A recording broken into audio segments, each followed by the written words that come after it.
அல்-கஃபாரு, அல்-கஃபார் என்பது அல்லாஹ்வுடைய அழகிய திருநாமங்களில் ஒன்றாகும். மிக மன்னிப்பவன் என்பது இதன் பொருள். The forgiver என்ற ஆங்கிலத்தில் சொல்லப்படும்.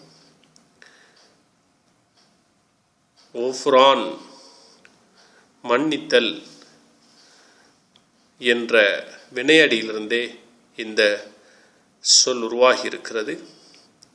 கஃபர என்றால் மன்னித்தான், யக்ஃபிரு மன்னிக்கிறான் அல்லது மன்னிப்பான். இதற்கு பல வினையடிகள் இருக்கின்றன. அவற்றில் ஒன்றுதான் ஓஃப்ரான் மன்னித்தல், மற்றும் ஒன்று மஃபிரா மன்னித்தல். இவற்றிலிருந்துதான் இந்த அல்-கஃபார் என்ற திருநாமம் உருவாகி இருக்கிறது.